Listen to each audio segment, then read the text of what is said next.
Okay, good morning. So please take your seats. So today, as I have told you that this course is titled as Plates and Shells 617.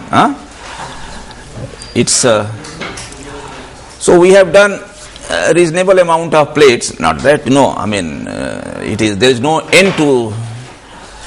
This is the beginning. You can now formulate various plate theories. You can solve problems. You can at least start understanding what is given in the books and when you read papers, because you are in postgraduate, so you must develop habit of reading, going to the library on the second floor, read journals, go through. Many of you are not going. You must start seeing, because there is no point in just knowledge is developing every day. There is some addition to the existing knowledge, and books don't contain everything. Books contain up to certain time, because whoever if a person is a good writer, then he will try to include the developments that have taken place until the time he has been he completed the manuscript of the book. But then there are some basic subjects which have not changed over the years, and this is one. Basic fundamentals have remained the same, only thing presentation has changed. Initially when things are new, you don't know how to write the equations, how to write down but as time passes, you realize that yes, this can be written in a better form, this can be presented this way. So that is what has happened to the theory of plates and shells. As far as theory goes, then analysis also has remained, analytical analysis has remained the same. Methods are same. Navier's method is a standard method for plates and shells which are supported on all edges, all the four edges, with simple support. The reason is because then in that case you can assume your solution in trigonometric form which satisfies the boundary condition. Okay, so any problem, there are two things. One is the governing equation, governing differential equation, and the boundary condition. These are the two parts of any problem definition. So if you can assume a solution with some undetermined coefficient which satisfies the boundary condition, then you substitute that solution into the governing equation and you can find out that undetermined coefficients. So Navier solution method is a universal method, not necessarily only for plates, but it is for plates, shells, even beams in one dimension. If you solve a solution based upon assumed solution, it is nothing but Navier solution in one dimension. Then you have got Levy solution. That is a good way of reducing a two-dimensional problem to one dimension. You should think properly what has been done. There we assume solution only in one direction. That means my solution satisfies the boundary condition in only one. I assume some function which satisfies the boundary condition only in one direction, but I do not know the amplitudes. Supposing I assume the displacement, I do not know, I only know, yes, this is simple support, this is simple support, so sine function will be all right. So I assume a sine function. Amplitude remains unknown. And then I substitute this solution in the governing equation, which is a two-dimensional partial differential equation. Since you have assumed a solution in one direction, so what will come out of partial will be an ordinary differential equation. So that was another concept that is called Levy solution. That again is universal method of solution of reducing any two-dimensional problem to one, or a three-dimensional problem to two. That also is possible. Okay, so it reduces one dimension. That means you assume solution only. So that is called Levy solution method. So you should practice. What I am saying, what remains is practicing. So these are two analytical solution methods. But then there are many other special purpose methods which have been developed. Many for a specific situation. So that once you go deep, once you encounter, then you can. But then later on, over the middle of the last century, that is 20th century, not 21st, 19th, maybe yes, 20th century. This is 21st century. So we are in because we started with 0, so it is 20 means 21st. 1900 means 20th. So middle of 20th century, we have this because problems were difficult to solve by these two analytical methods. There were many complicated situations that arose. So, and then our limitation of hand calculation was only 3 equations in 3 unknowns or 4 equations in 4 unknowns. That was limited only to that. While if you use any discrete method, discrete means you discretize the dimension into number of, you write down your differential equation at number of points, supposing. That is the concept of finite difference method. There are infinite number of points in the domain, infinite, but we cannot take infinite. So what we do, we discretize. Discretize means we draw lines parallel to x-axis, parallel to y-axis, so there will be crossings, there will be nodes. So we say, okay, we will write down only finite equation only at finite number of points inside. So you will get so many equations. So your differential equation will get transformed into algebraic equation. That is the concept of finite difference method, which is a general numerical method. That should occur to anybody naturally. Any problem can be solved with finite difference, because derivatives have to be replaced by their original definition. Del y by del x, limit as delta x tends to 0 is defined as dy by dx. So you go backward. We say, okay, I cannot make delta x tending to 0. I will take it finite. So I take only a grid. So please, so that is the concept of finite difference method. Finite difference method is not something. So if somebody asks you what is a finite difference method, finite difference method is very, just transform the governing equation into equations which will relate these nodal points. Because once you have y's of nodal points, you will have y2 minus y1 divided by delta x will be the slope. Second derivative similarly again can be defined. Third derivative also can be. So you substitute all those into your differential equation, you will get algebraic equation involving only y's in the domain. Y's means they are your dependent variables. Y's means what? So that is finite difference, and that you should be able to solve any problem. So this concept people knew even in the beginning of the 20th century. Finite difference is a good method for solving any general problem. But then they were limited by the capacity, because this will give rise to number of algebraic equation. Depending upon how many points you take. There are infinite points. You can take only finite, 10 points, 5 points. Even if you take 10 points, there will be at least 10 equations. 10 equations solving in 10 unknowns is not easy by hand. So the method was constrained by non-availability of computing assistance or power.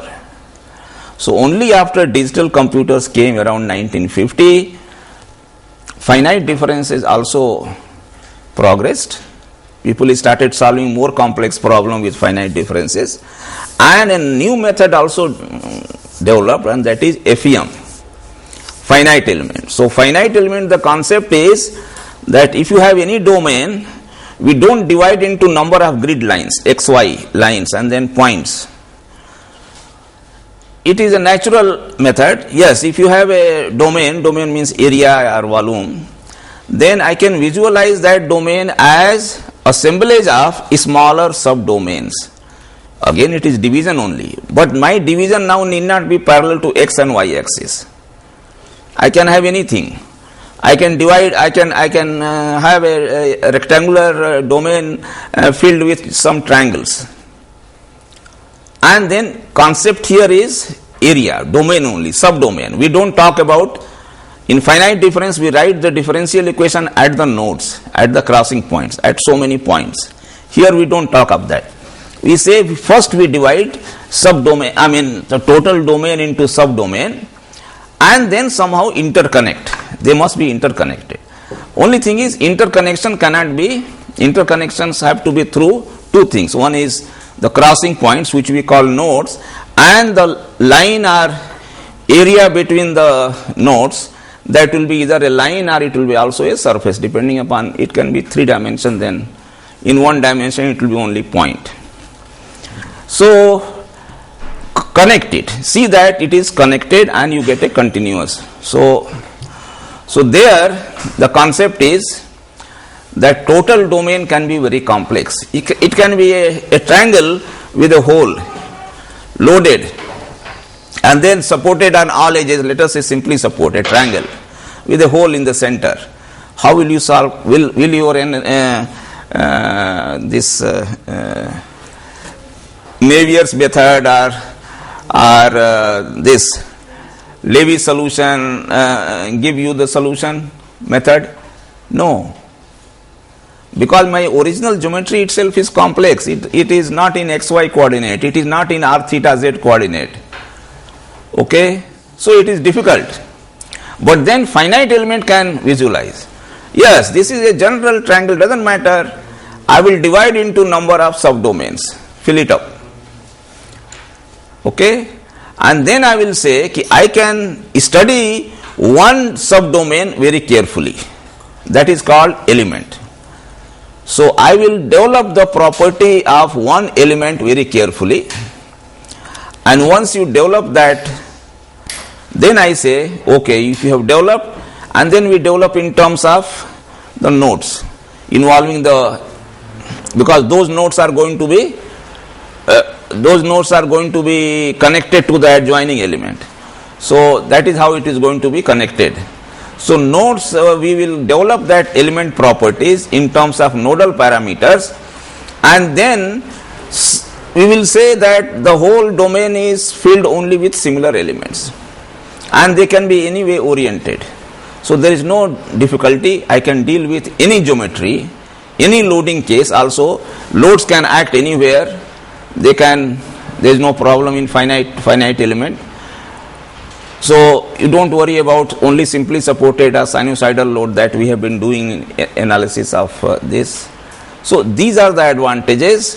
And then the finite element says, okay, you fill this, then connect through the nodes and find out the equation of the entire domain.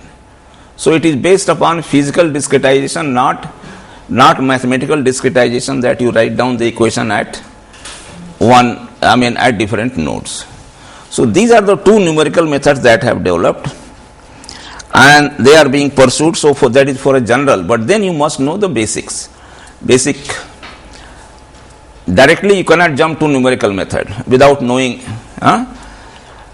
what are the limitations. You must know the limitation of the analytical method. So analytical method, these are the two approaches. So we will emphasize here in this course analytical method and the basic theory. So okay, so now we will go to the next topic. From plates and shells always come together. Actually it is beams, plates and shells. Or beams, arches, beams, arches, plates and shells. They can all be clubbed together.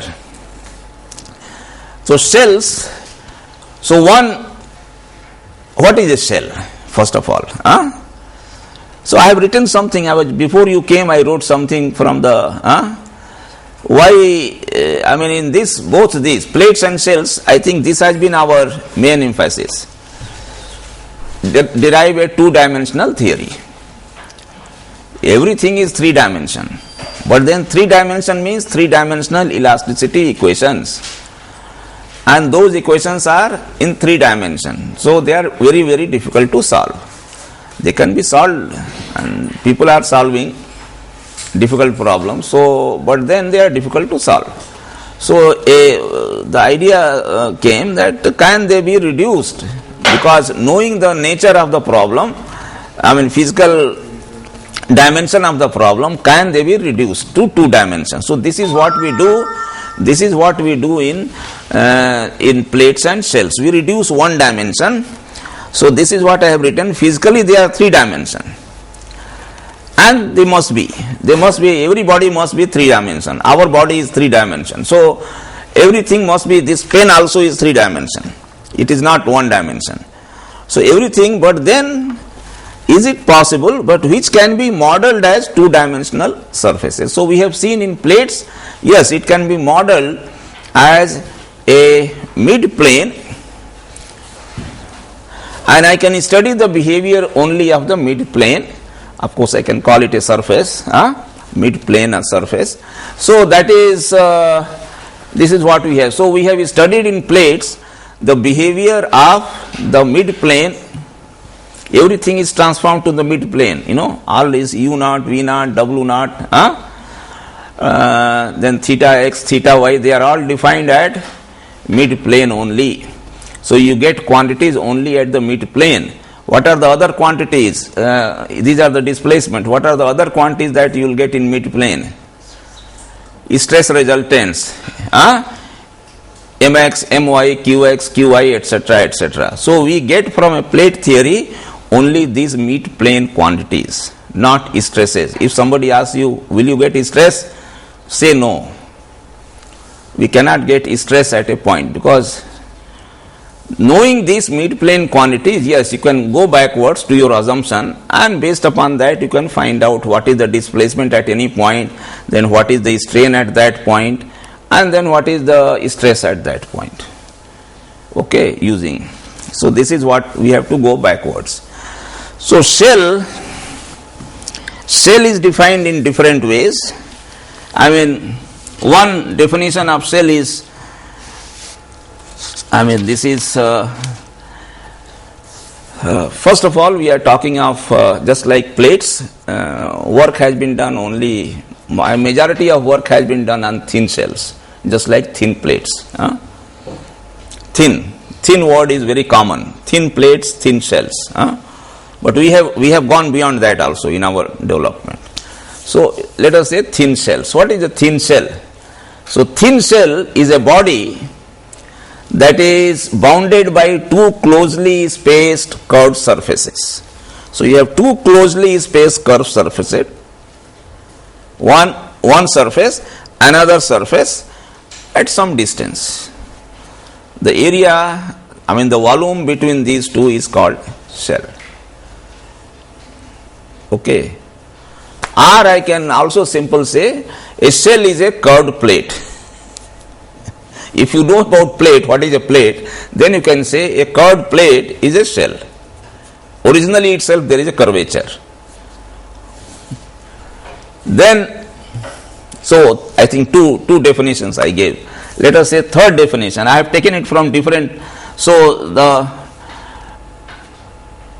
this definition is given in Krauss book, that a thin shell is a body that is bounded by 2 closely spaced curved surfaces. Actually, this it starts. The first sentence is this in the Krauss book. Then there is another very good book by Shells. Let me tell you that shell theory is. See, these theories are complex. Complex doesn't deter you from studying. Many of the present day students is that anything they see which is not management or something, blah blah, then they find it, there is. See, unless this is a subject where you have to do intense work.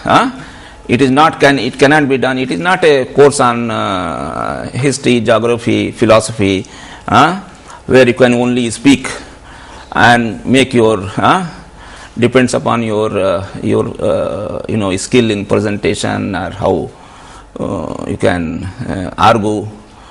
Those things also are required. But here it requires a lot of deep understanding and work. Work means sit down quietly, take pen and pencil, and then you have to do. So next, so lot of work in shells. English literature is one. but it has been done in Soviet Union, Russia.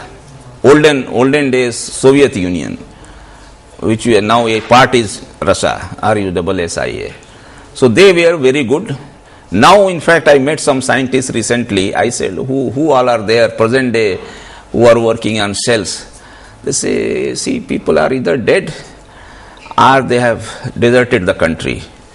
So there is hardly anyone working in shells in the Soviet, in the Russia, in that is small. Because I met some top scientists recently. So I said, because you have such a glorious history of people working who have made their name in the past, but nowadays we don't hear anyone. He said, what has happened, that is either people have migrated to other countries or the old people anyway, they are no more. And so there is a book by Novozilov, NVV, Novo, the book. So one book is by Krauss, Kraus. How many people have seen this book? H. Krauss, Harry Krauss. Have you seen? Anybody? I have told you that read first chapter, and that I told long time back. First chapter of this book, H. Krauss. This is besides Timoshenko. Timoshenko has the first book, in English literature on plates and shells. Okay, Timoshenko. Then the next good book is in English is by Krauss. Then before Krauss, there are some good books, which are in Russian literature. They were written in Russian language, but they were translated later on in English. One is by Novozilov.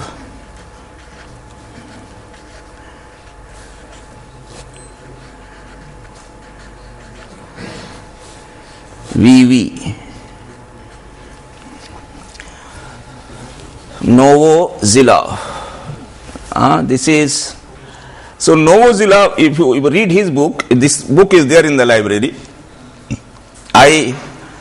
It's a very classic book, and I was thinking of bringing it so that you can see.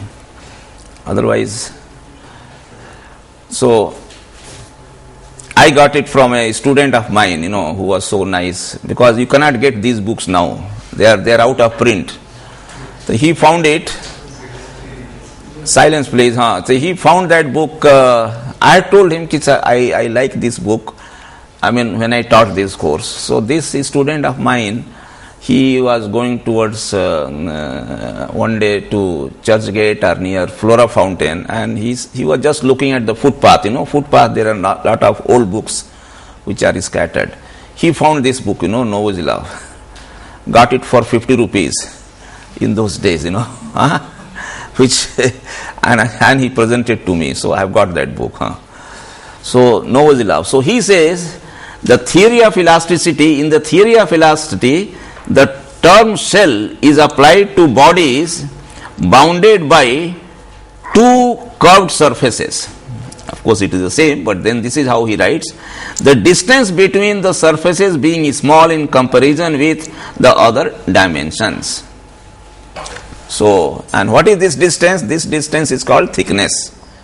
Between the two curved surfaces is thickness. So, thickness is small. So, one dimension is small compared to other. Now, there are three very important things in shells. One is what?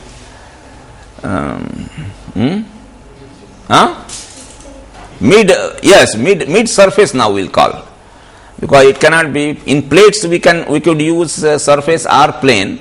Here it will be mid surface. So mid surface of the shell is important, because we are going to develop a theory which will describe the behavior of this mid surface only. We call this mid surface, or we will be calling it as reference surface. Okay, reference surface. Not that it has to be mid surface. It can be top, bottom, anywhere it can be located. Mid surface, reference surface can be located anywhere. It can be even outside this. This is also very important. I can take a surface outside and study the behavior of that surface, knowing the behavior of that surface and knowing the distance between the top and bottom, I will be able to predict the behavior of the actual cell. So that is also a possibility. But why do we take mid? Mid we take because of simplicity. I think I have told you earlier.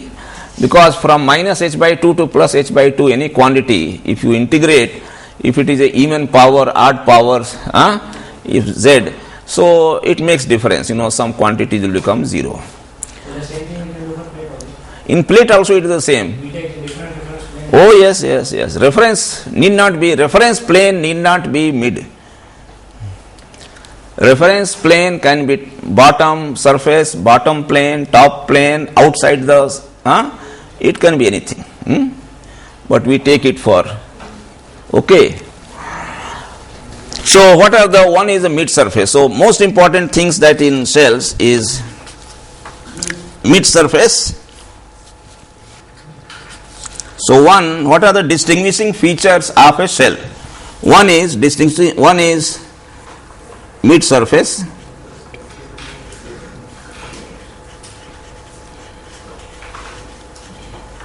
Most important.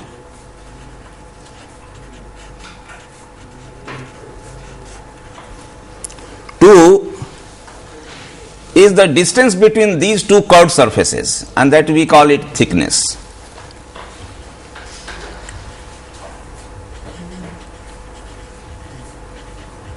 And third, what will confine the shell? How will it be bounded? The boundaries. Just like in plate also, you have to confine. You have to x boundary, y boundary. So the boundaries. So boundary will be a surface. Boundary will be a surface or a plane or a line. What will be? Line. It will be curved line. Boundary of a shell will be a curved line. Boundary of a plate was a straight line. So because why? Because we are taking the behavior of only the mid plane or mid surface. So it has to be so boundaries.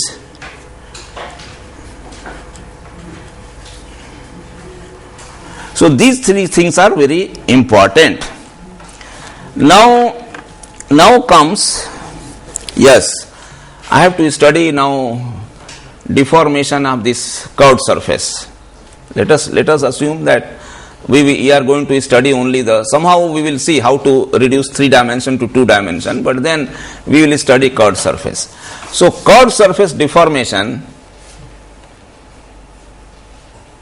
in fact, if the points move on the curve, as you move on the curve, on the surface, curve will be if you cut through the surface through a plane or something, then you will get a curved line.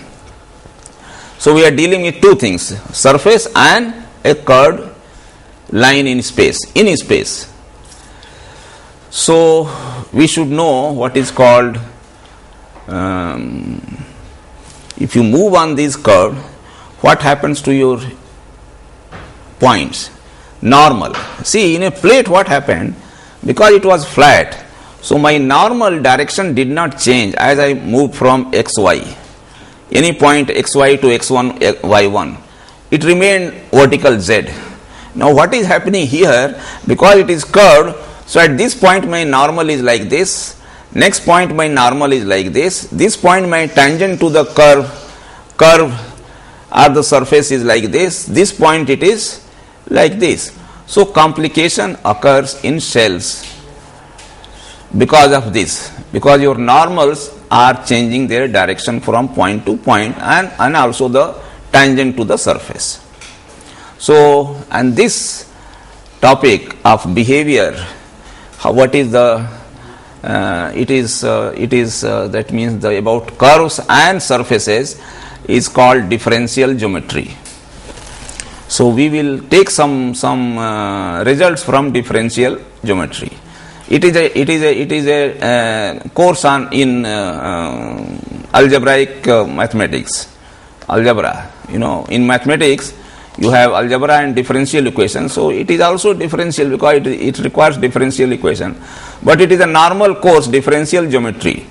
There are books also on differential geometry. So we have to study what is called differential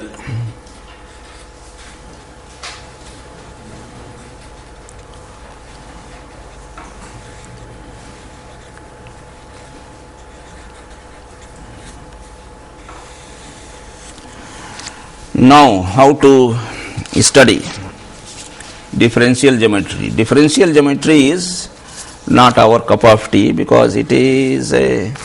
So, I will. Here we have to study, there are two things in the differential geometry: theory of surfaces and theory of curves. Theory of curves, because you are going to deal with, and theory of surfaces.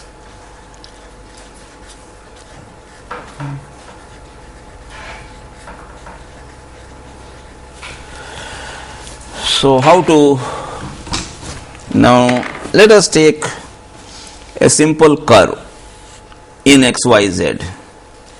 Now, I think XYZ, shall I call it XYZ? Okay. Let it be XYZ only. In XYZ space, I have got a general curve. How do you fix a point on the curve?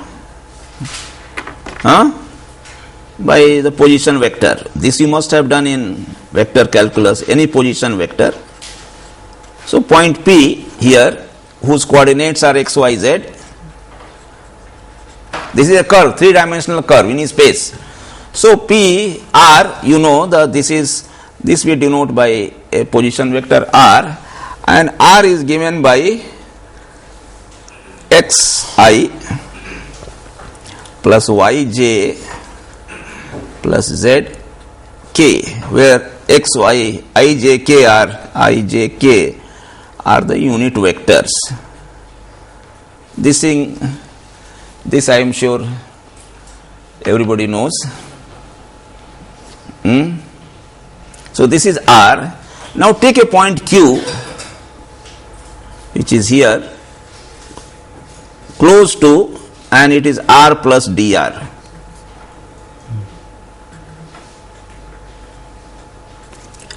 Point Q.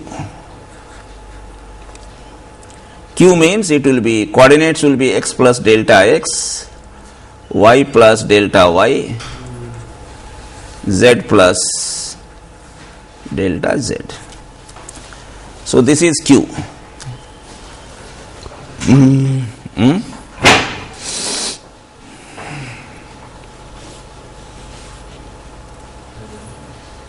What is, if I join my P and Q, of course here this line has become straight, so let me take my curve as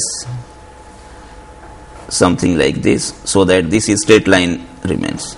So this is my straight line PQ, I have joined by PQ, and that I will call as dr. Is it not? This plus dr equal to R plus dr, triangle law, vector.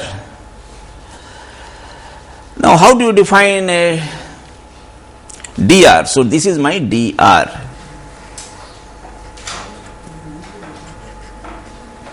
Delta R vector.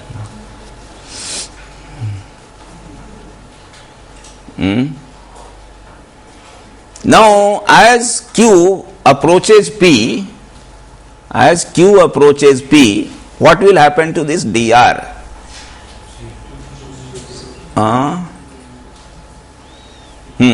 But vector.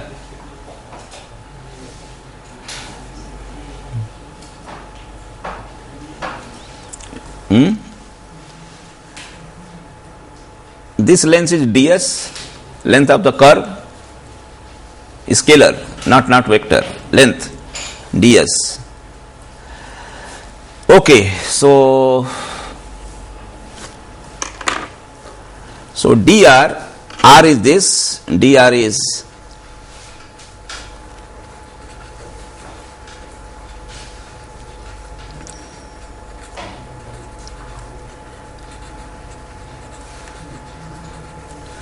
now let me take the ratio dr by ds, dr by I am ds is a scalar, r is a vector. I am dividing by dr by ds. So that will be equal to everywhere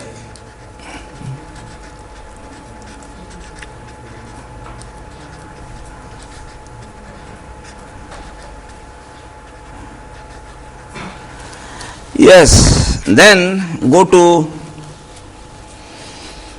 so dr by ds we have got it. Then I want to do this dr by ds. I want to find out the limit of this expression as limit of this as delta x limit as delta s tends to 0, means q comes to p. Q is approaching, delta s tends to 0 means what? Yes. So that one is, that will be dr, that is by basic definition. This is by definition, and this is what is this actually? What is this? Tangent to the point P. Yes, so this is, as this point comes, this is dr, so direction remains the same, you are dividing only by a scalar, so that will be a tangent at point P, it will be dr by ds.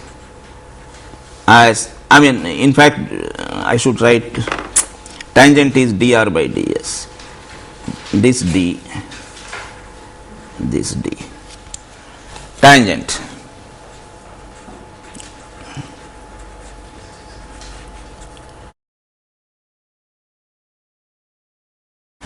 So this is tangent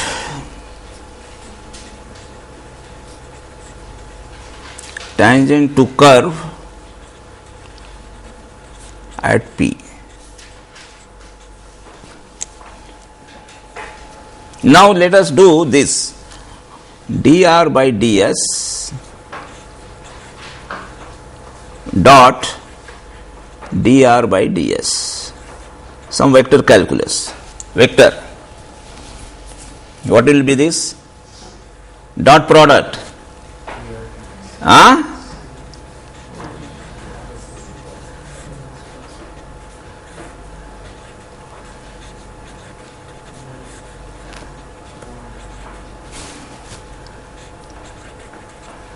Is it okay?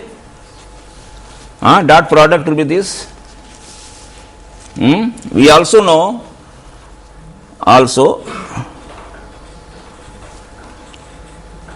ds whole square is dx square plus dy square plus dz square. This also we know, and therefore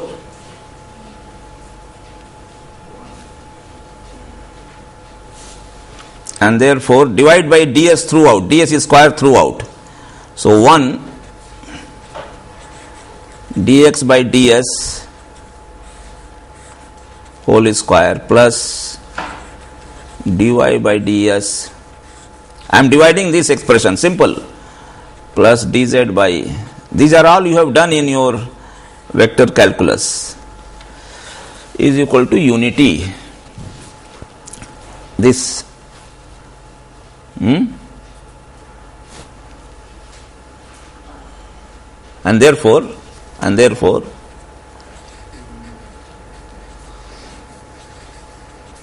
dot dr by ds is equal to unity. This means what? Dot product is unity.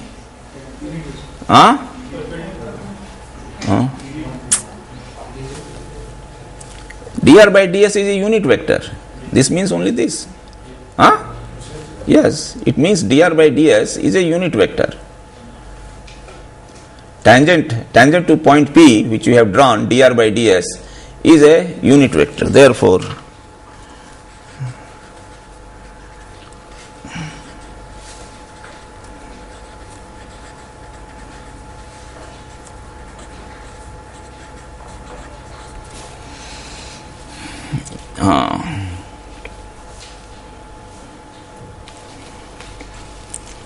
So this is about a curve. If you are in a curve, you take a position vector and you take a derivative of position vector with respect to a arc length. ds is arc length. Then you get that is a unit vector. So you can draw a unit vector depending upon your dr. Now surface. How do you define a surface? In parametric form. Surface definition.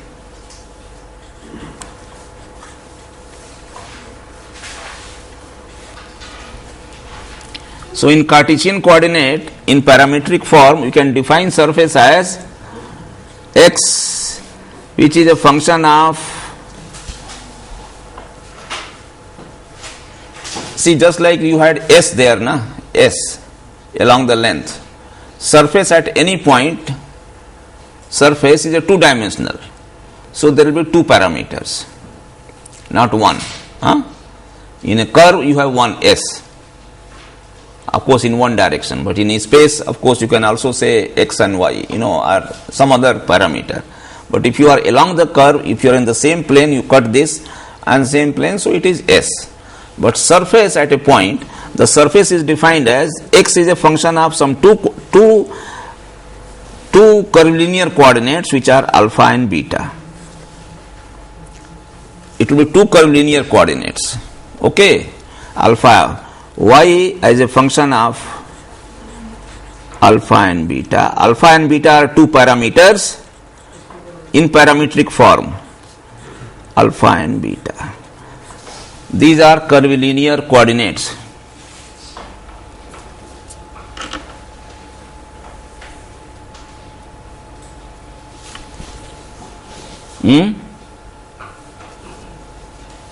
So alpha and beta are curvilinear coordinates of the surface.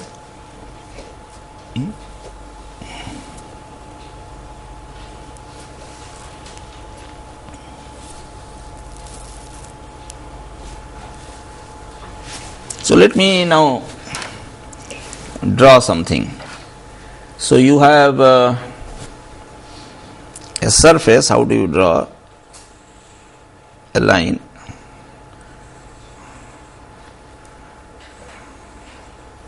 How do you get?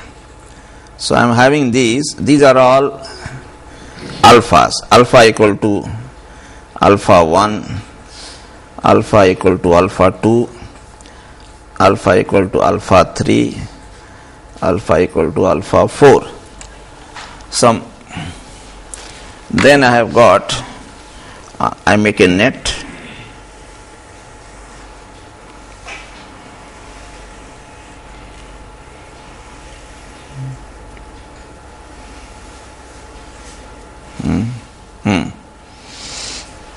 Betas, beta equal to beta 1, beta 2, beta 3 and beta 4. Curvilinear coordinates. And let us say there is a point P here on this surface, and then I want to locate this point P from my fixed coordinate xyz.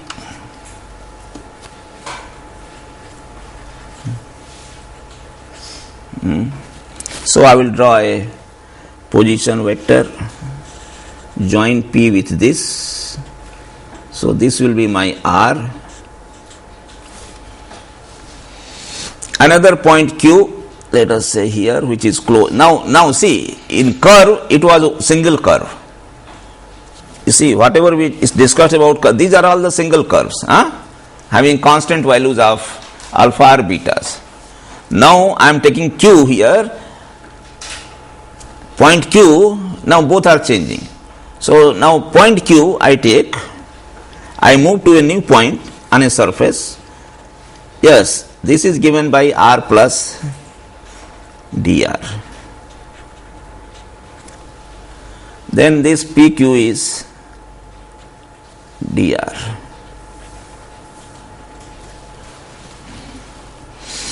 And there will be dr.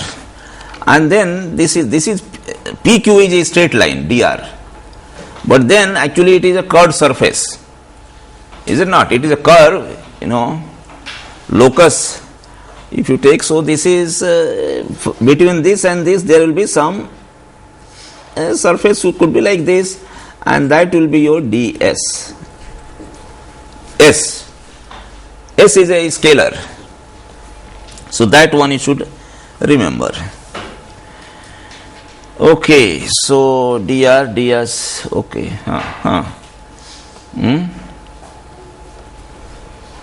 So what? Now can we find out this?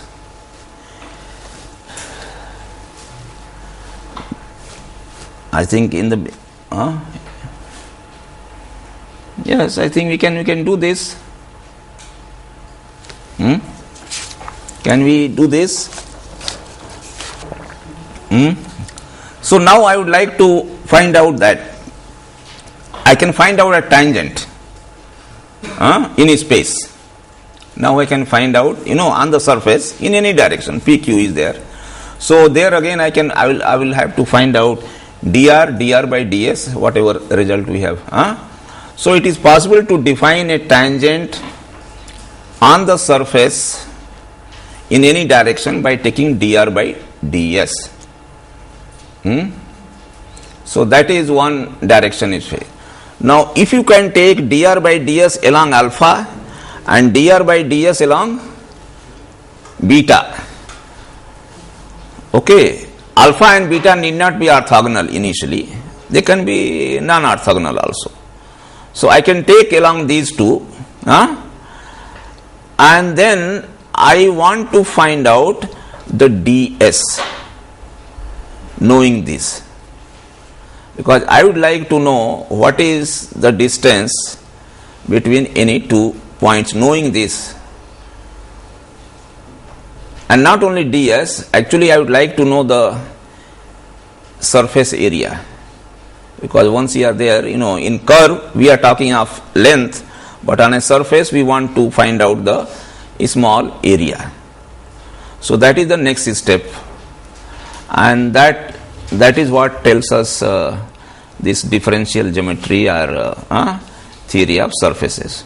So I think next class I will finish, because I don't want to see, you have to read. You better read from chapter 1 of Krauss book. Chapter 1 you please read thoroughly. There are things that you may not understand.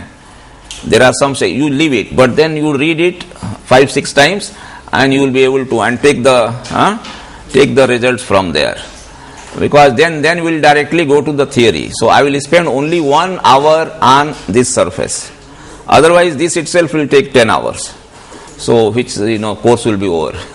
So I will just take 1 more hour for explaining this. So I want to study just the surface. So you should know something about surface, curvilinear coordinates and surfaces. Then we will particularize. This surface can be created by taking alpha and beta as orthogonal to each other. That means this tangent and this tangent, if you take cross product, it will be what? 0. Yes, 0. Cross product. Okay. Now once you have defined these two, supposing they are orthogonal, and then take cross product of these two, so I will get normal at that point. I will get normal because I want to define my normal at any point in the surface. So I will take my two curves which are alpha and beta, 2 tangent along that, and then my normal will be like this by taking cross product. So this is what is given in the book, how to find out, because normal here is changing from point to point. So it is very important to know this. So please read it. Okay.